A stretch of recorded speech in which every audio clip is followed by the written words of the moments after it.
Hey guys, Bill Krackomberger here. Special emergency edition of Wise Kracks. This is a little special we're going to do on some political betting and political things. Some people don't even know this now. Americans can now legally gamble on elections, something that was once banned by federal regulators. A company called Kalshi, Interactive Brokers Leg, also taking legal bets from the United States. I use the word bets.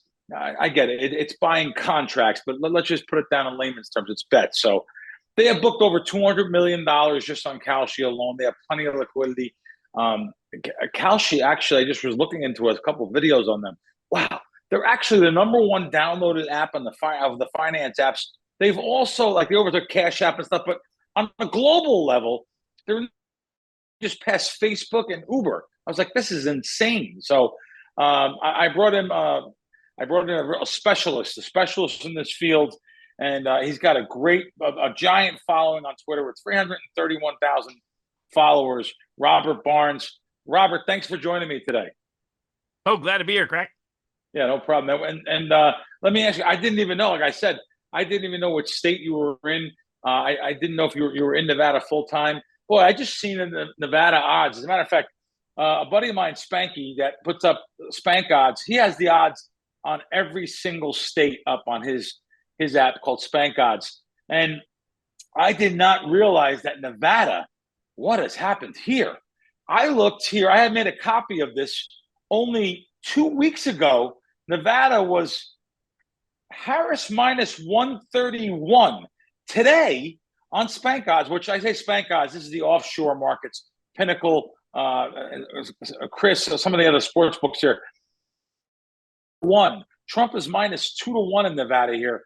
Do I go by what I see here driving around? I see all Trump signs on every corner. But what has happened here the last 2 weeks that made the odds shoot up? This is one of the swing states. So let me be blunt with you.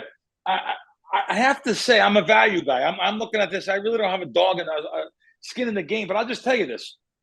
I just look at it. If we're a swing state and if things are so close, I could take 178 here in Nevada with Kamala Harris.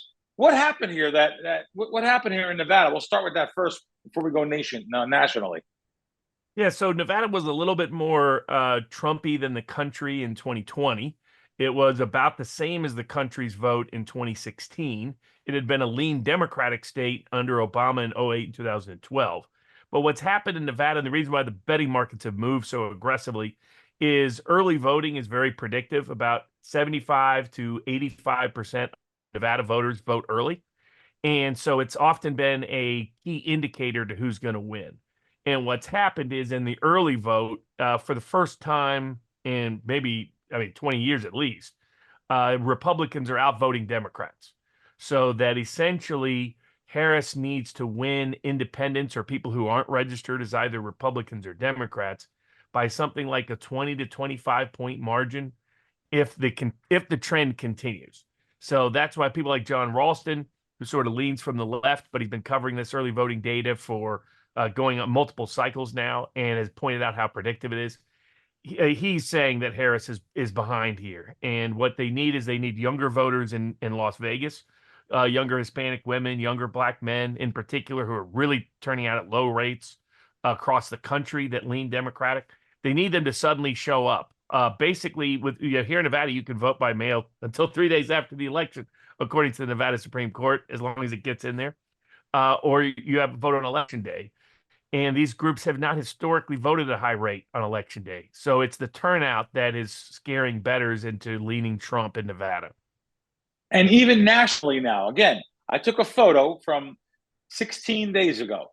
Even nationally, it was literally Donald Trump was minus 104, and now he's minus. By the way, it took a little bit of a hit overnight. It was up to 2-1 when I went to bed last night. It was minus 197.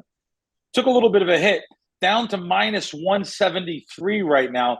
And one of the reasons why I don't know. I got an email from Interactive Brokers, and I don't know if they're accurate what they're saying here.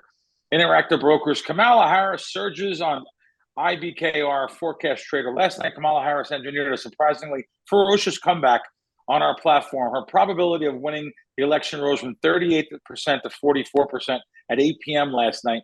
It was done on trading volume of $40 million. That doesn't sound a lot to me because 40 million, that's like nothing on an NFL game or something. So to see that, now I'm not saying this is a predictive, this is not really an accuracy from Interactive Brokers. Maybe more Kalshi, which I see, same thing though, something happened overnight. But then again, maybe it's just a billionaire Democrat maybe betting that way or something like that. You give me your opinion on this first before we get to the nation level. Do you think that polls influence behavior? Now, it might be too early to tell, but these markets may be doing the same thing. Can the betting markets actually influence the outcome? What's your opinion on that first before I get into the reason why these odds went so high in the favor of Trump and they came back a little last night? Do you think like I said, do you think these that polls influence, also maybe these gambling markets influence behavior? My belief is that the betting markets do indicate what the public can refute the public narrative. So, for example, Brexit 2016 in the UK, a bunch of working class people were betting that Brexit would pass. And that suggested that the polling saying Brexit had no chance, it was 10-1 on election night that Brexit would pass, might be wrong because the people who are going to be betting, who are going to be voting, were actually voting with their money, saying our community is going to vote for Brexit at a much higher rate than what was being predicted. So often it can give you information more so than shape the narrative. It can tell you what the real narrative is. The betting markets can tell you something's a little wrong if you have an honest betting market. In the U.S., we haven't had one with consistency because it's been global betting markets, Betfair, Polymarket is crypto. England, right. Exactly. So it was England and Europe shaping it. I had to go over to England in 2016 to place bets on the U.S. election.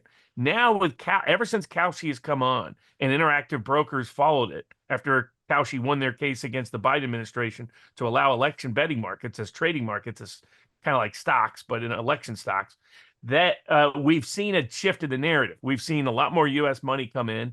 And initially, the first group in were Trumpers, were people who thought Trump was going to win. Whether they like Trump, don't like Trump, just they thought Trump was going to win, and they thought the odds understated it. I expect what you just saw this week, what you're probably going to see all the way up until election night, is you're going to see money come back in on Harris. Because a lot of bettors look at the polls, and there's going to be a lot of polls that show this very tight.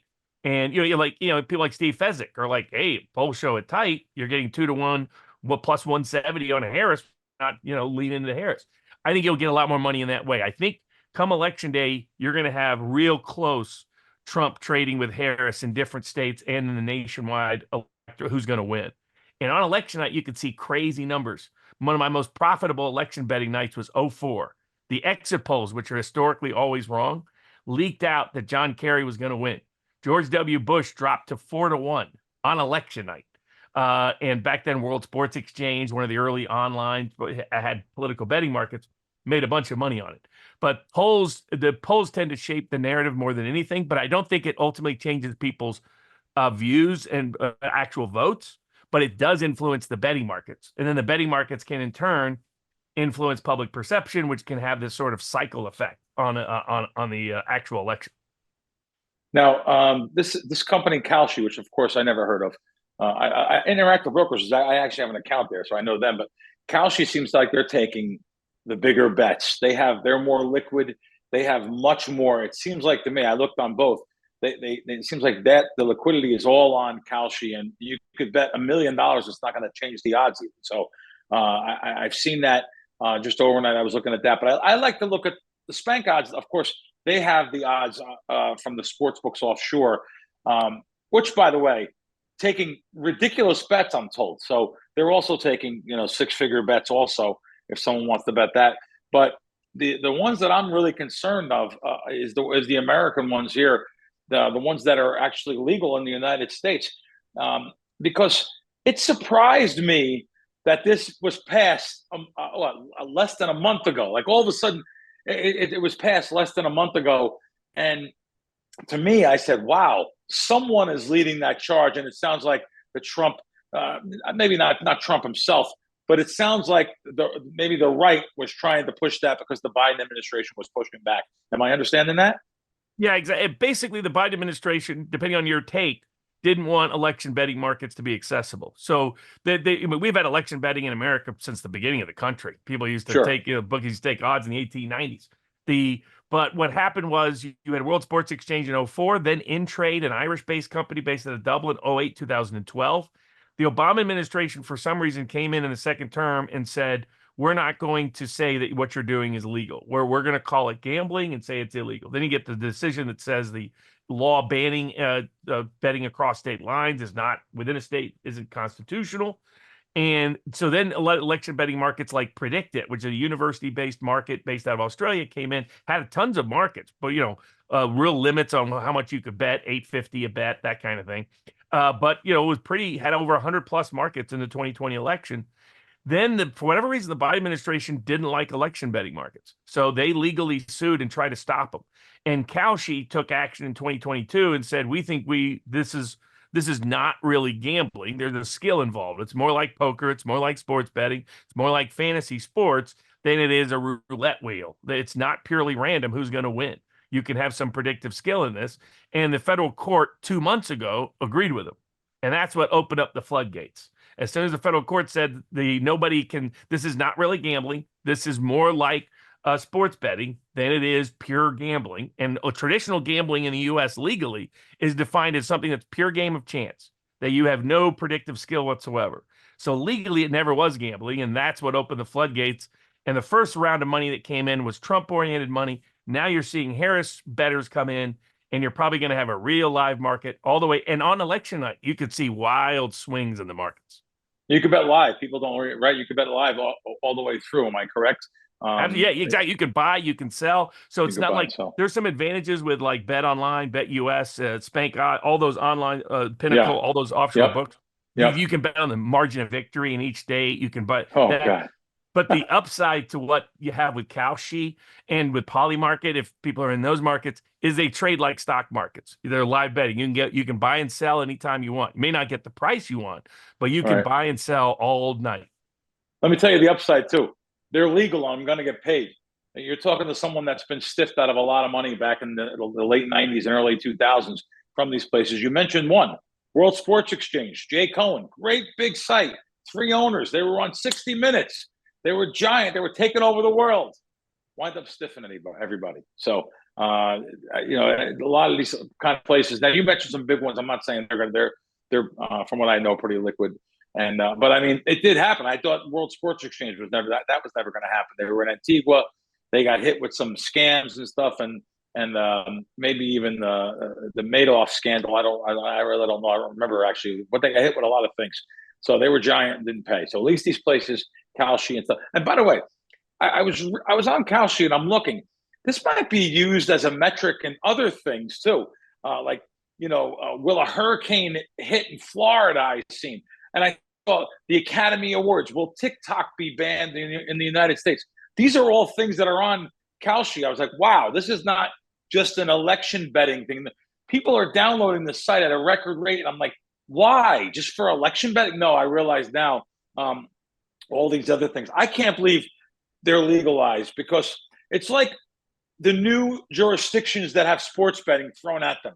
We went from just Nevada, then New Jersey, then Connecticut, Pennsylvania, on and on and on to 30-some states. A lot of the regulators, the people that are in place, the gaming boards, they don't even know what 11 to 10 is. So they really can't even. It's almost like the companies can do what they want. That's what it feels like to me by the banning and stuff. I've been banned and constantly getting banned for using my brain by betting something that's going to win long term. But going back to what I said earlier, these swing states pretty close. I'm going to say, I know it's probably hard for you to even say this when I'm going to give you the question, but wouldn't the value be on Harris in some of these swing states because they're so close, but people are they're so dedicated to Trump? Or I have to tell you, I talk to Steve almost every day. I just thought some of the value here might be, this has nothing to do with who I want to win the election. This is just where I want my money. I want to make money. The value taking 170, 180. as we see overnight move, but I'm sure it's going to move back and forth. Would you see any value of taking Harris and on any of these states, like, or vice versa? By the way, Virginia. Someone said, well, you could take 5-1 on Trump in Virginia. So vice versa. What's your opinion on that? Taking the big dogs. A couple of things that are sort of unique to political betting. One is that correlations things are correlated at a rate that don't occur in, say, sports betting, right? You might have some correlation between an over and a team covering. If Trump wins Michigan, he's 90% correlated to win Wisconsin, to win Pennsylvania.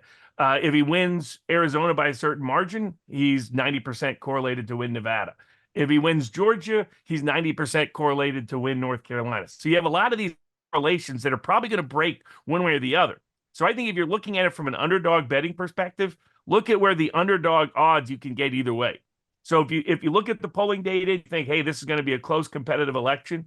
Look at Harris winning a whole bunch of states that are close and competitive that you can probably get it 2-1, 3-1, 4-1. Sure. Like on Cauchy right now, it's about 3-1, 4-1. It's been as high as 5-1 for all the swing states to break in one candidate's direction or the other.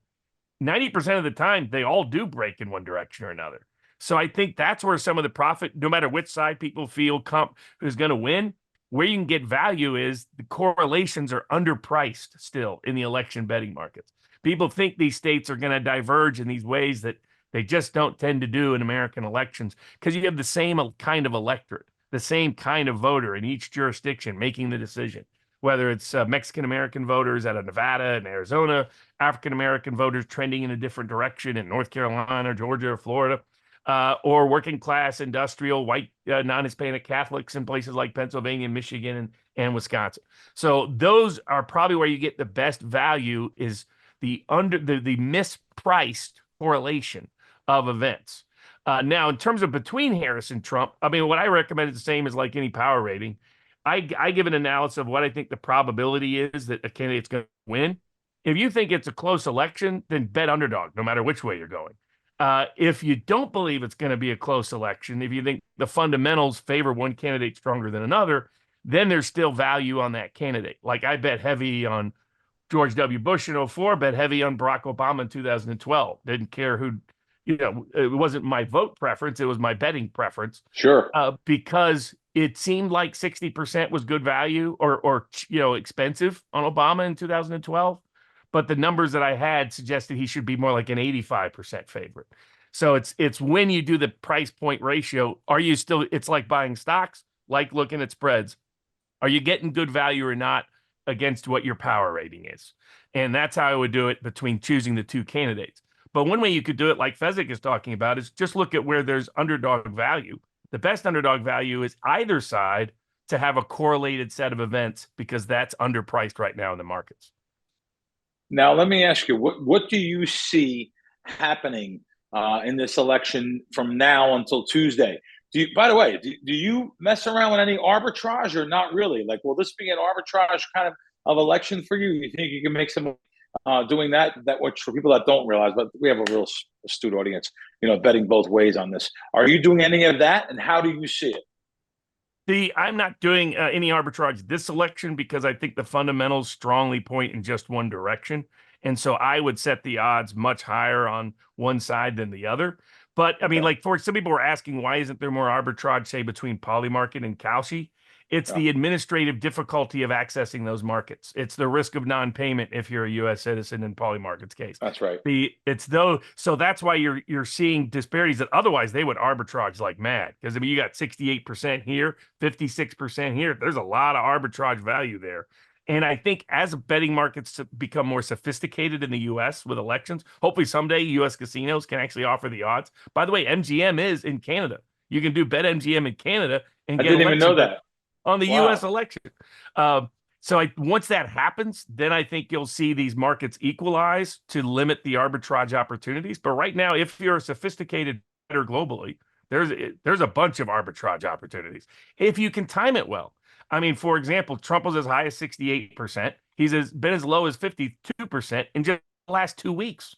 So if you can time it, my view is if you're trying to time it, it's probably going to continue to get close until election day. And then it's whatever the exit polls historically favor Democrats. So if you wanted to time it right, you could get Trump probably cheap earlier on election day. If you want to get Harris, you could probably will get Harris sometime cheaper over this weekend because there'll be a bunch of national polls that will show Harris slightly up. And that will start to bring the dynamics real close to 50-50. This is the only time Trump has ever been a favorite in his political history in the election betting markets. It's unlikely he stays a big favorite all the way through until election day. So really, then you're saying for people that maybe are a little bit too late to the boat here, they actually can wait even further though than even last night, and may be able to get, in your opinion, they'll be able to get Trump at a cheaper price. It's more towards the election than right now. Let's say, is that what you're saying? Yeah. So you have the early voting data that's going to influence some markets like Nevada. If it keeps trending in that direction, Nevada's probably just going to get pricier if you're on the Trump side. But nationwide, you're going to see polls that point towards Harris, just like you did yesterday that moved the Midwestern markets. And then you're going and early, usually the exit polls, they have a hard time getting representative groups. They tend to look more Democratic. So in 2020, the polls were saying Biden was going to win by 10. In 2016, it said Hillary had won by 7. I was over in Dublin, and friends of mine were saying, you got to get out of the markets now, Barnes. It's done. Trump is history. And it's just because the exit polls are really bad. So, but they tend to favor Democrats. That's almost always influences the betting markets. So if you want to get Trump the cheapest, you could probably wait until election day. If you want to get Harris, try to time it sometime over this weekend. If you see it drop, see her at somewhere around, you see Trump go up a little bit, you might be able to catch Harris at like 43, 44, something like that. That's where I think the range of the band's going to be of trading over the weekend. And now, Robert, what for you? Is this like the Super Bowl? This next like 5 days, is this like the Super Bowl to you? You just have like, are you even taking on any court cases now or anything? No, you're probably just focused on the election and in front of your computer screen. Am I thinking properly or no?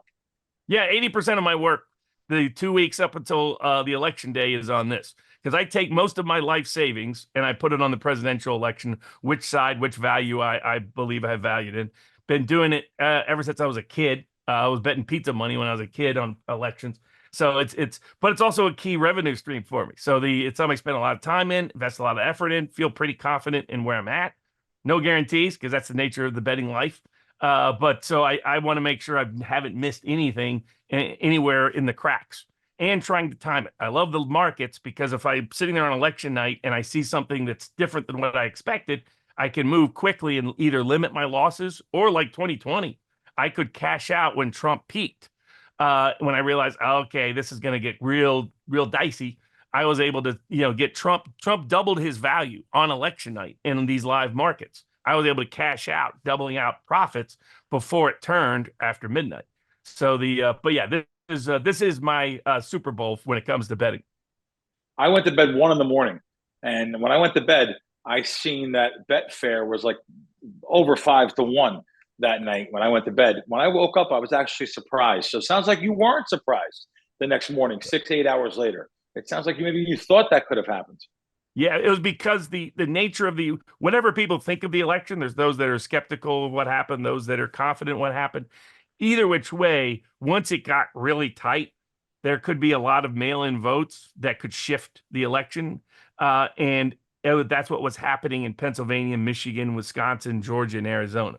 So I was like, okay, at this point, it's a 50-50 proposition. You can sell Trump at 70-80%. I was like, and I told everybody that was following me at the time, it's like, now's the time to cash out of your market. Our mutual friends, some of our mutual friends were in some markets that were not as easy to do that in. So they weren't as able to hedge by betting the other side. But that's why I do recommend the live markets like Kalshi, like Polymarket, like Betfair, because it's much easier to get in and out if you see something go sideways or grab an opportunity, both of which will be there all election night. You've actually went abroad across the pond there. Every election to go make bets too. That's unbelievable. You've been doing it for. I didn't know. I knew you were doing this for a long time. I didn't know it was that long. Where did you grow up as a kid? Where did you grow up? How did you? And when did you get into this? What year? So, I grew up in Chattanooga, Tennessee, little Baptist school. But even though it was a little Baptist school, I used to bet people March Madness money. That's where it started. It was Friday pizza money. I wanted to get pizza.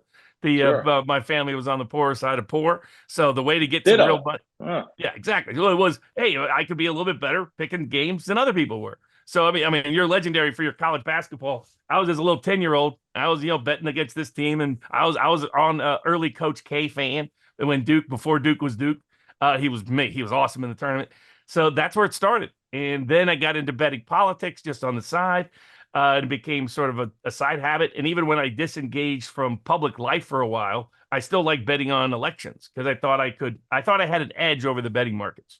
That Gotcha. where the betting markets were pricing it, that they just didn't as accurately or adequately price things. But been doing it ever since. It's been a lot of fun. Well, great. This was fun. I'm glad we had this little emergency session. I called it. Where can people find you? What's your Twitter handle? The Twitter handle is @Barnes_law. And then I'm putting up all my political picks and bets at sportspicks.locals.com. So I put it up all there. I got like for each market, how much, what percentage of bankroll, what rate to buy and sell and hold. So put that all up there for people because the people wanted that. So that's where they can find all the picks. But I'm always active on Twitter, and it will be a very interesting election night, I think, this year. Well, good. We really appreciate you having you on, and thank you for your insight here. And I like that you could be both. You could show people a fair thing on both ways. What to do if you want Kamala, what to do if you want Donald Trump. So I like that, and hopefully some people can learn something from this, and hope things all go well. And we'll talk to you again. Thank you, Robert. Glad to be here.